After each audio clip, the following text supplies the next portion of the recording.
Okay, hold on. Hold on.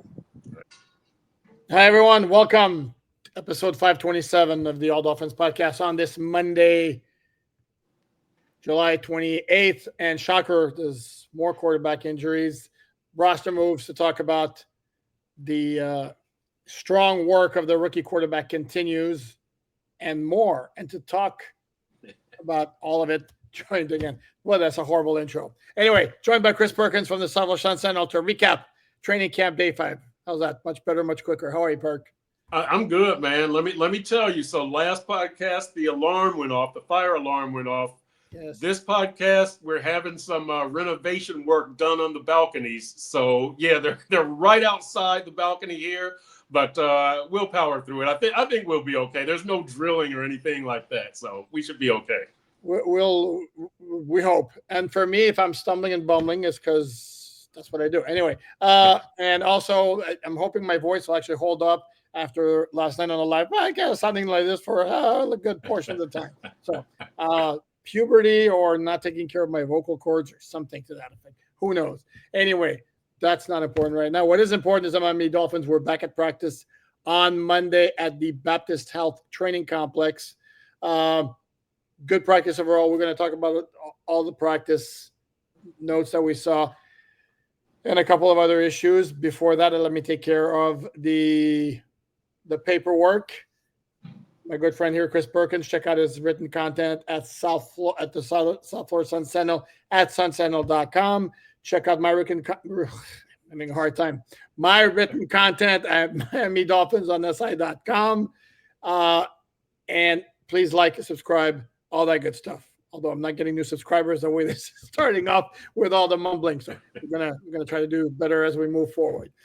Where should we start? I guess we should start with, I don't know that it should be the main story of the day just because a player talks to the media, but it was certainly noteworthy that Minka Fitzpatrick did address the media for the first time on Monday. And just as your colleague David Ferones was about to kick it off with questions, Minka politely interrupted him and asked if he could make an opening statement, which he did, and basically addressed maybe the elephant in the room, saying that the reason he had not spoken to the media since the trade, since the start of training camp, had nothing to do with not being excited about being with the Miami Dolphins. It had to do with the fact that he is not on social media, for example. Didn't really say why, I'm going to be honest about it, but he just said it had nothing to do with the fact that he's not excited to be with the Dolphins, because he is very excited to be with the Dolphins. And he said it wasn't there were reports about him looking for a new contract. He said that what he wanted was to make sure that he wasn't going to be here for just this one season, and that was it, which his previous contract before salary was converted into signing bonus kind of had made more likely. Your overall thoughts on what Minkah had to say, his opening statement, and all that good stuff? In this case, when they say it's not about the money, I guarantee you it's about the money. And, the thing is, I like what Minkah said. I have zero problem with what Minkah said. To me, what I interpreted from his opening statement was, I didn't want to get up here and somebody asked me, are you happy to be with the Dolphins? And knowing my contract situation, I didn't want to have to lie and say I am happy. And I didn't want to have to tell the truth and say I'm not happy. So I chose not to be put in that situation. That's what I took from his opening statement. I don't have a problem with it. Again, the only thing that I wish that Minkah would have done was done a little selfie to Dolphins fans. Hey, Dolphins fans, I'm here. I'm happy to be here, like a lot of the players do after they sign their contracts. Now, look, Minkah did not sign a contract, and when this deal went through on June 30th, pretty much everybody was on vacation and out of the building. But when he got back, it would have been nice just to hold the phone up and for 10 seconds say, hey, Dolphins fans, I'm here. I'm happy to be back here. Can't wait to play in front of you once again, something like that. Having said that, I thought Minkah presented himself very well and represented himself very well up there on the podium today. Well, no, he's a very well-spoken dude. He's very introspective. He's a very smart guy and all that. I should add that the end of his statement included a request to the media to please not ask about the trade, about the Pittsburgh Steelers organization, and about previous coaches. Yes. We all know who that includes. Yes. Rhymes with Ryan Loris. Exactly.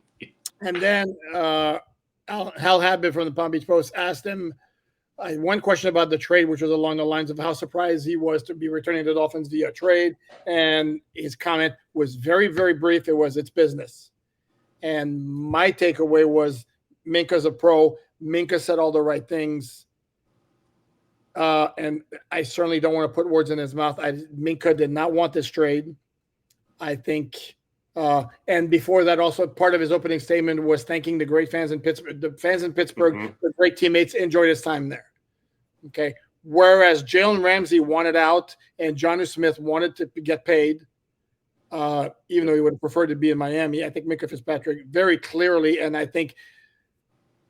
don't think I'm going on a limb here by saying he would have much preferred staying with the Steelers. So now he's not with the Steelers.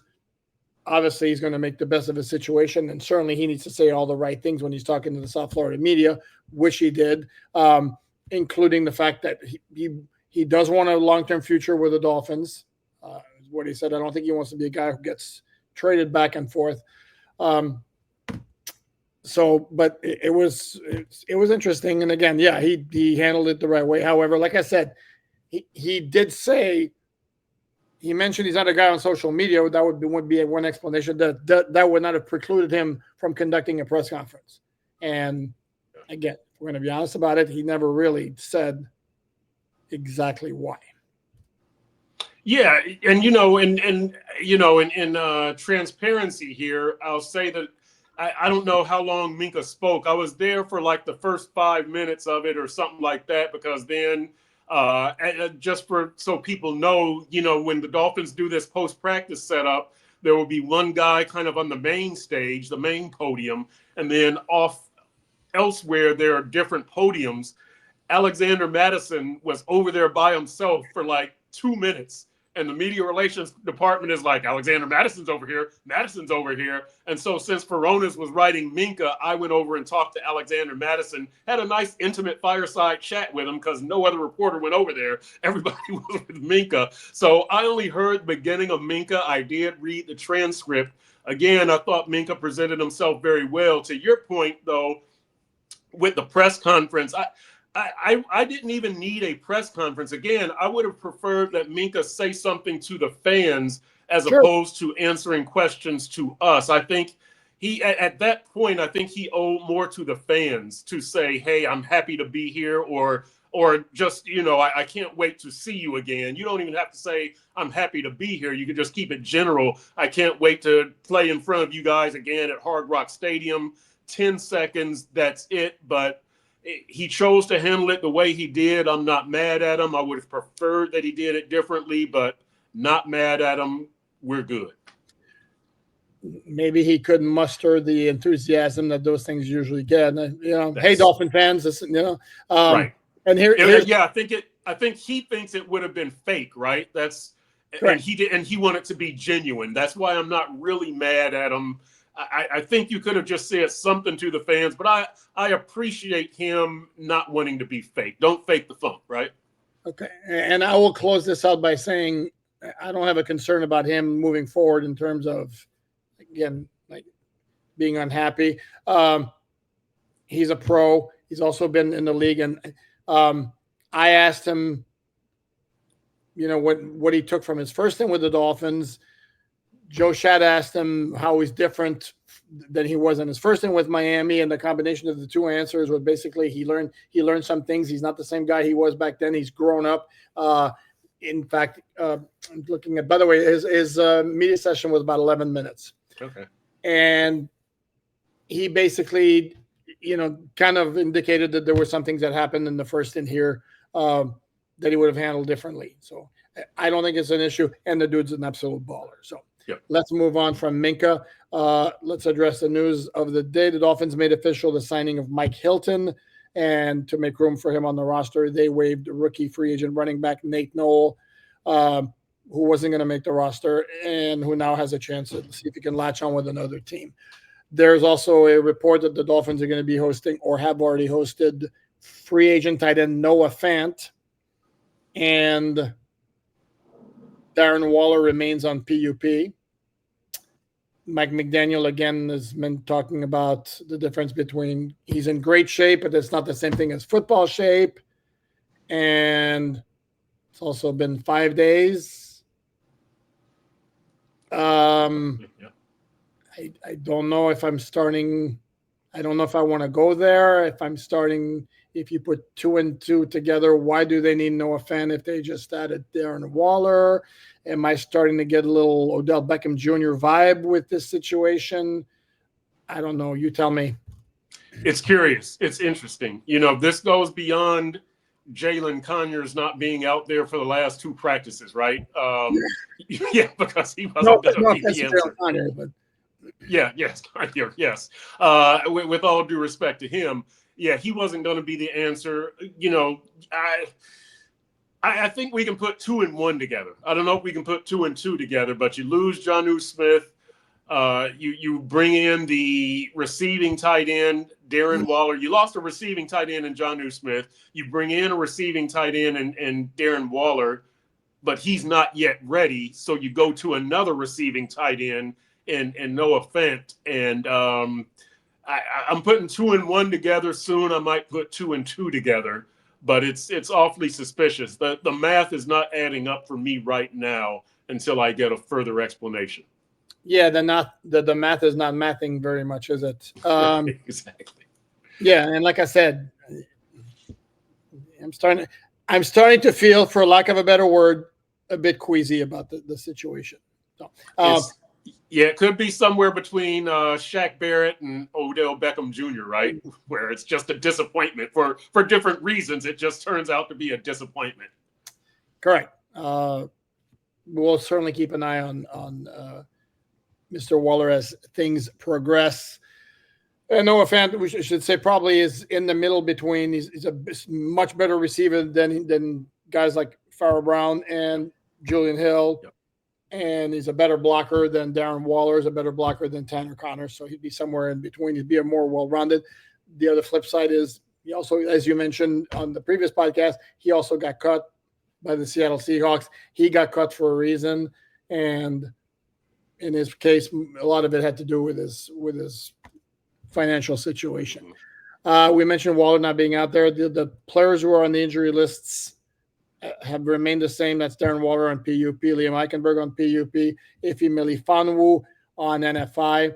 And I'm going to get to the big injury news. Beyond that, Baron Matos obviously is still out. BJ Adams, as probably should have suspected based on it happened. I didn't want to speculate, but certainly looked like he got concussed. And Mike McDaniel indeed said Monday morning that he's in the protocol. You mentioned Jalen Conyers still not out of practice. Dante Trader Jr., the rookie safety from Maryland, is also not at practice for, I believe that was the 3rd day. And Mike McDaniel basically suggested that the goal right now is to get him ready to take part in the joint practices when they start August 8th with or against, however you want to phrase it, the Chicago Bears. Storm Duck was not at practice on Monday. And here we go again with another cornerback, which leads us to Kader Kohu. And good news, bad news here, because Mike McDaniel said everything sounded optimistic. However, they need further evaluation because they're still waiting for the swelling to go down. I don't believe it indicated a body part, but I know I saw with my own 2 eyes him grabbing his knee when he went down on Saturday. So the fact that there's still swelling in the knee, that they can't do further testing on it, that's problematic. It wasn't promising. It wasn't promising news for Kader Kohu. Nothing season ending was said or hinted. Definitely nothing close to that. But it wasn't something where McDaniel would say, "Well, we're looking at weeks," like he said for Liam Eichenberg, say. And when you hear that, you're 6 weeks away from the opener, you're kind of like, okay, but we didn't hear that about Kader Kohu. So there is still some room for this to be an extended injury situation, which the Dolphins don't need at the cornerback position. Mike Hilton did clear up for us that he had been in contact, the slot nickel that they just acquired. He did indicate to us and kind of reiterate, like had been reported before, that Mike McDaniel said they had been in contact with Mike Hilton for a while throughout the offseason. So this wasn't it looks like Cater is out for the year, we better get Mike Hilton. It was, we've been talking to Mike Hilton, Cater went down, let's get Mike Hilton in the building. So, and the optimistic thing you could also say is, well, maybe they thought they were going to have to play Cater on the boundary, so maybe they kept in touch with Mike Hilton for that reason also, or on the outside. How about I learned? Look at I listen, Poop. I listen. So maybe they thought that, let's get Mike Hilton in here in case we have to play Cater on the outside. But I think the knee injury did speed up the progress, I should say. Yeah, and if you're looking at getting better at tackling, which was an issue for the Dolphin defense at times last year, Mike Hilton's a very, very good tackler, especially for a guy his size. He's an excellent blitzer, but the coverage, based on his metrics and based on what I was told from somebody who covers the Bengals, kind of slipped last year. Along with Minkah and Mike Hilton, the two other players, and you mentioned Alexander Madison, two other players who spoke to the media on Monday were Willie Gay Jr. and new cornerback Jack Jones. And the two interesting comments from each of those is Willie Gay Jr., who did not have a good season last year, basically volunteered that part of the issue was around week 11, he checked out. And this is a guy coming over from the Kansas City Chiefs, had a lot of success there. Did not go for the Saints last year. His production wasn't great to begin with. And he also was saying he was trying to make things happen when it wasn't his turn, to use his words. And the Saints were not a good team last year. So, but him checking out, not great. He did kind of, I wouldn't say guarantees too strong a word, but said he's very religious. And basically, if God is putting him in a position to be able to play football, then the least he can do in return is to make sure that what happened last year doesn't happen again and that he's always doing his best. Jack Jones was interesting because this is a guy who's had off the field issues. He's also, and he's certainly well aware. He brought him up himself today and kind of said that he was preparing himself for the possibility that no team would call, because it's been a while since the Raiders waived him. They tried to trade him around draft time. They found no takers. I have a hard time believing the asking price was great. So there are a lot of teams who were staying away. The Dolphins took a chance. And Jack Jones kind of alluded to the fact that they had a conversation that included expectations for him. And the idea now is to take advantage of his opportunity. And another comment that I really like in terms of how he views his play style and all that, he basically, when he says the ball's in the air, it's mine. It's not 50-50, it's 90-10 mine, which I like that in the cornerback. Yeah, no, that was great. That was great to hear. My question to you is this, Poop, that the Dolphins under Greer and McDaniel have taken very few risky players. Now, we know that Tyreek was a risky player. Yeah, but they've taken very few. As I've said, this team has had a low knucklehead factor. Jack Jones, does he represent a second chance guy, or does he represent the Dolphins saying, we're a little bit desperate now. We've got to roll the dice on somebody who has got some concerns here? I think it's more the latter. I think that they're forced into rolling the dice. And look, Jack Jones is not somebody who is, he had a curfew issue in New England, and he got arrested at Logan Airport for having 2 loaded guns in a bag, which I write that off to knuckleheadedness, but oversight, right? Nobody thinks they're going to get 2 guns through. Like, you forgot about it. It's not like you go up to an airport and go, I'll just bury these under some socks and underwear and I'll get them through. he forgot about it. It's a Yeah. knucklehead thing. So it's not like this guy is a habitual lawbreaker or anything like that. But when you're on the streets at this time of year, there's a reason. And I think it indicates a little desperation on the Dolphins' part to roll the dice on him. Yeah, because the argument could be made that if the Dolphins were willing to give him this chance, and again, going for a low risk, high reward move, because you have a very stern conversation with him when you sign him and basically say there'd be zero tolerance, be on the straight or narrow, or it's not going to last very long. Certainly, didn't the Dolphins sign him earlier? Right. And it's not like they haven't had a cornerback need before. And again, the equation with Jack Jones always going to be there. Bottom line is he's here. I don't think he's going to have a very long leash.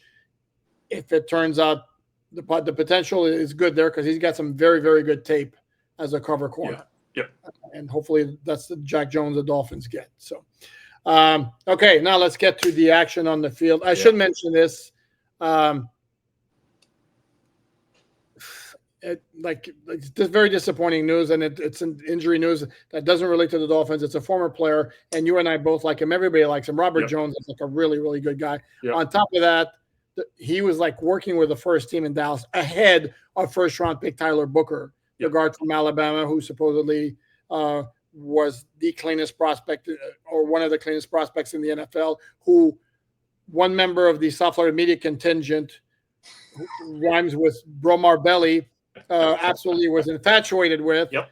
And Robert Jones was working with the first team ahead of him, and now he's sidelined for a while with, I think I read, cervical fracture, like a broken bone in his neck, which is frightening sounding. So obviously, best wishes for proper recovery to Robert, who again is a gem of a dude, like super nice guy.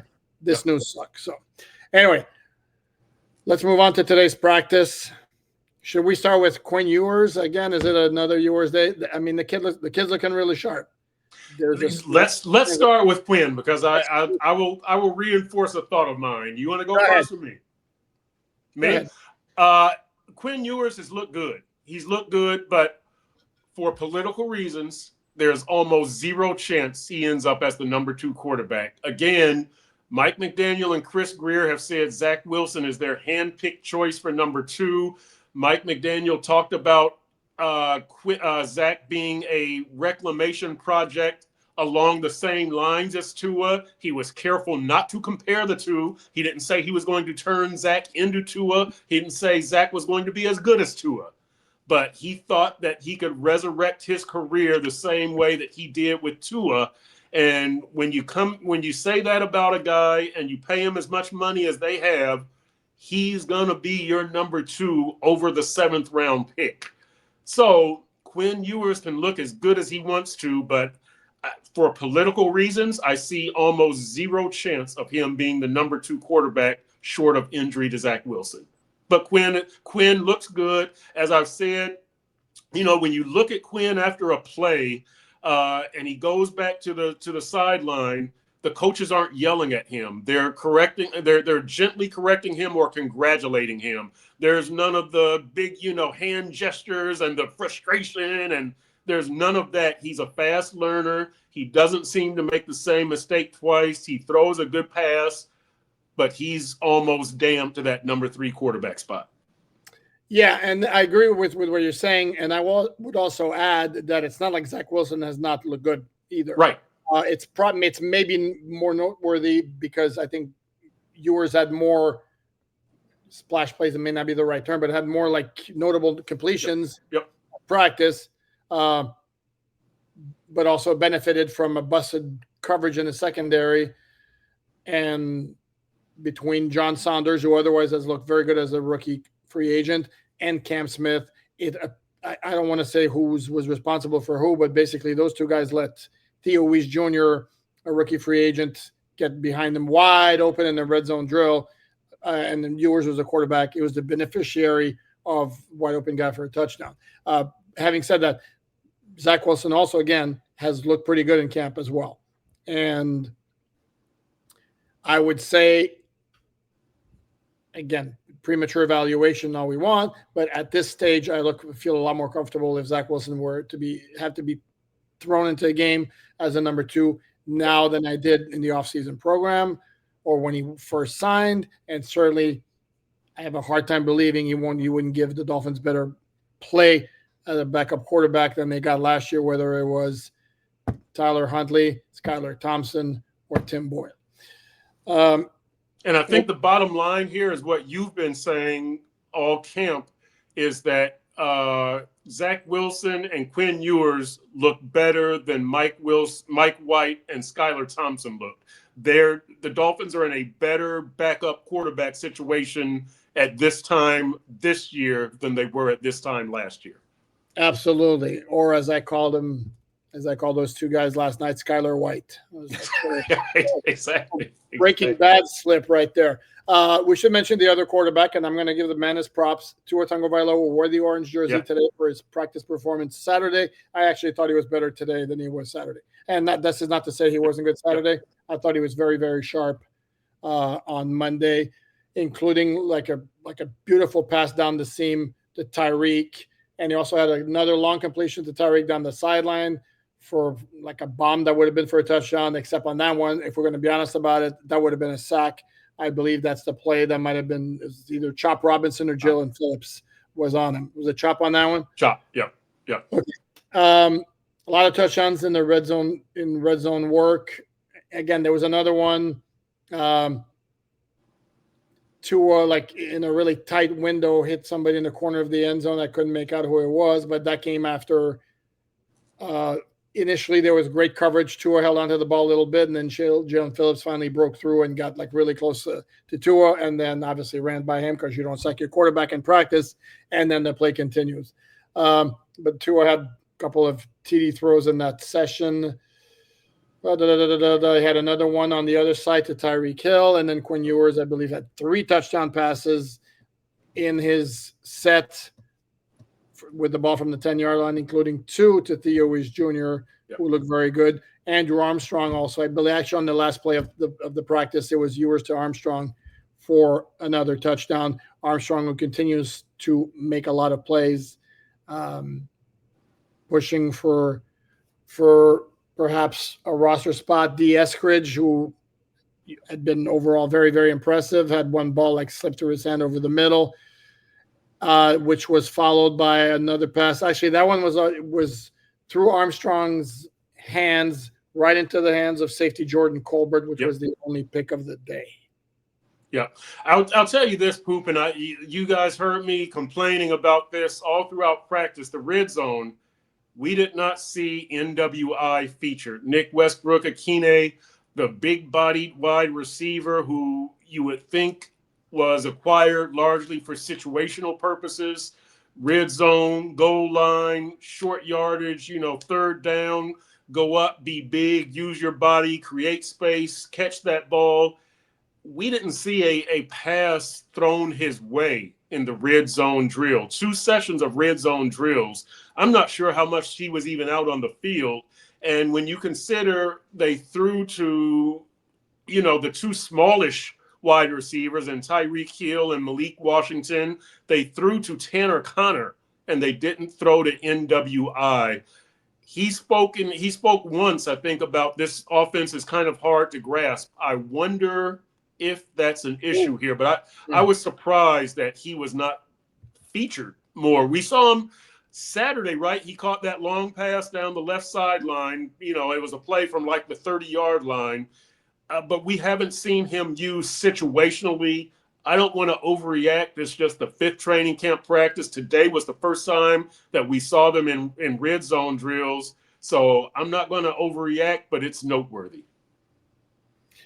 Other players who kind of stood out to me, again, Willie Gay Jr. had another really good practice. He did drop an interception though on that one bad throw by Zach Wilson. Yeah. I was trying to throw it maybe 15 yards on the field. Never saw Willie Gay Jr. who was in the way, and it was right to him, and he dropped it. Yeah. And then he kind of did one of these on the ground in frustration. But again, very active in coverage, and dude has he looked good. He's looked really good. And you know, Terrell Dodson is the coverage linebacker, 3 interceptions, a team leading 3 interceptions last year. But boy, Willie Gay is looking really, really good because he can play against the run. He can do something against the pass, but he's a playmaker. You can put him on the edge. He's a guy who you notice him doing something almost every practice. Yep. Edge defender Grayson Murphy was noticeable today to me for the first time in camp. He had like a couple of pressures where he got close to the quarterback. Mohamed Kamara had another play where he stood up a running back close to the line of scrimmage, which is good to see. Again, Mohamed Kamara is a guy who didn't do a whole lot last year as a rookie 5th-round pick. Matthew Butler, defensive tackle, the Dolphins claimed off waivers from the Raiders, to me was noticeable. He made a couple of plays as well. The front 7 is looking good. They really are. You notice a lot of the regulars as far as Chubb, Phillips, and Chop, Jordan Brooks, Willie Gay Jr., Zach Sealer. Kenneth Grant had a little dust up with Andrew Meyer today, but it was broken up very quickly. Yeah. But we noticed Kenneth Grant out there. We noticed a lot of guys on that front 7. I'm really excited about the game-changing, game-winning potential of that front 7. We've seen some pressure because you said Grayson Murphy, so we continue to see pressure off the edges. I'm not going to get very overly concerned about our offensive tackles. I'm not going to get overly concerned about the tight ends, but the edge rushers are doing a good job of putting pressure on the quarterback. I thought the offensive line had a good day Saturday, and I did write that. But today you saw those edge rushers again. You saw some pressure up the middle again. So I'm going to give credit to the front 7 as opposed to questioning the Dolphins' pass protection. It's a really good front 7. It's funny because you mentioned the skirmish tussle with Andrew Meyer and Kenneth Grant. And this is where I'm going to mention it happened while the song Pour Some Sugar on Me by Def Leppard was playing. And as they were getting separated, the line, if you know the song break it up. And then for some reason, if that break it up played like 4 times in a row, so which was very clever. Whoever was in control of the music there. And if you're wondering, pour some sugar on me at a Dolphin practice, because usually that's not the type of music that we hear.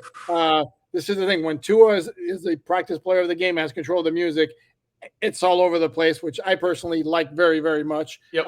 Because it's otherwise newer music, which is not in my alley. But today we heard like Old Time Rock and Roll by Bob Seger. Right. We Built This City by Jefferson Airplane or Starship, I think, which was that one. It's not a great song, but it's a song you will never ever hear probably from any other player when they have control of the music. And of course, the aforementioned Pour Some Sugar on Me. Quite interesting though. Tua makes everybody happy. He does. And there are a couple of like reggae songs. Yeah. So I like his musical taste. Yeah. Where was I going with this? That I was okay. We're mentioning obviously the skirmish between the 2 players, and I'm trying to think if there's anything else noteworthy here, and I'm not sure there is. The only other thing that I would say is, I still haven't figured out the Bobby Slowick pass game. And I might ask Mike McDaniel about that this week. I have to figure out how to phrase the question as far as, without giving away strategy, what are the tent poles of the Bobby Slowick passing game? But I think we've seen more intermediate throws than we've seen, or I should just say fewer deep throws than we've seen at this point of camp than in the previous 3 Mike McDaniel camps. Tyreek is starting to emerge a little bit more. We're starting to see him catch more passes, but they've really kind of spread the ball out to different receivers. Just not as many deep throws, but it seems to me that they're really instituting some of the tenets of the Slowick passing game. Bobby Slowick, former Houston offensive coordinator, who is now the Dolphins' senior pass game coordinator. Pass game looks a little bit different. It's just not as deep. It's not as go for it, go for it, go for it type stuff. So I'm still trying to figure out what his passing game is, but we haven't seen as many deep throws for whatever reason. Two more plays I want to mention before we get out of here is one is Tua had another about 20-yard completion to the sideline over the first defender to Jalen Waddle. Yep. I mean, they have hit that play consistently in practice. It's almost once a practice they make that connection, and they've got it done like clockwork.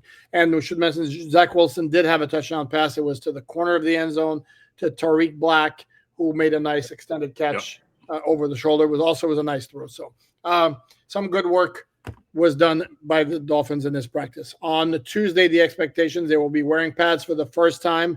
That certainly adds another element to the practice, and we'll be back to recap all of this tomorrow. Before then, Monday night, 7:30 p.m.